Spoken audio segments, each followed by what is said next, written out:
لیا، سننے کے لیے آئے۔ اللہ جس طریقے سے یہ محفل ان کمیٹی والوں نے سجائی ہے، اللہ ان سبھی حضرات کی زندگیوں کو سنوار دے۔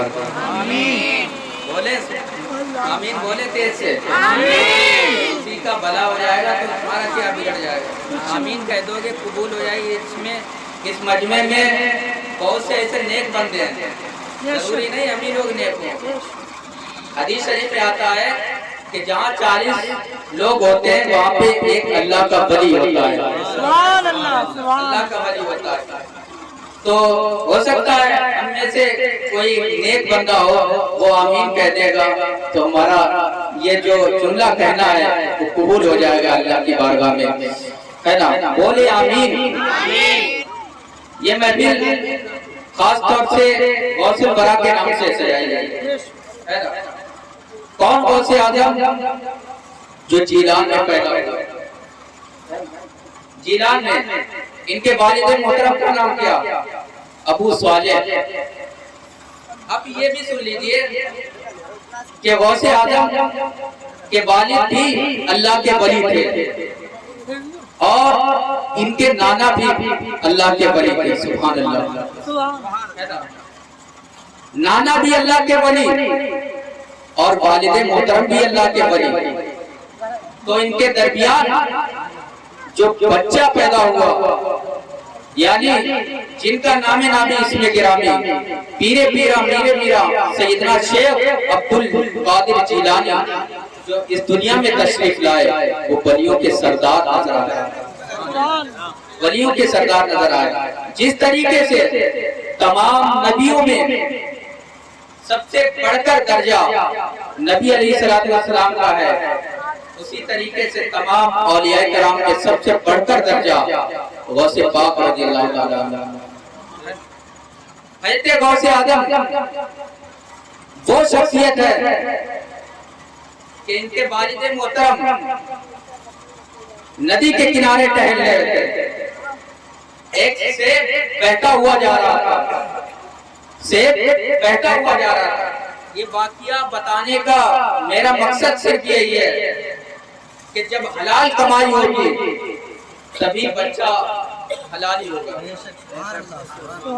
ضروری نہیں کہ ہم نطفہ ہی غلط ہو، بلکہ جب حرام کی کمائی کھلائیں گے بچوں کو تو بچے یہ ہماری بات نہیں مانیں گے، ہم انہیں ڈانٹیں گے، یہ بات نہیں مانیں گے۔ لوگ کیا کہتے ہیں کہ بچہ میری بات نہیں مانتا، کیوں؟ اس لیے کہ ہماری حلال کمائی نہیں ہے۔ غوث اعظم کے والد محترم ابو صالح دریا کے کنارے ٹہل رہے تھے، ایک سیب بہتا ہوا جا رہا تھا۔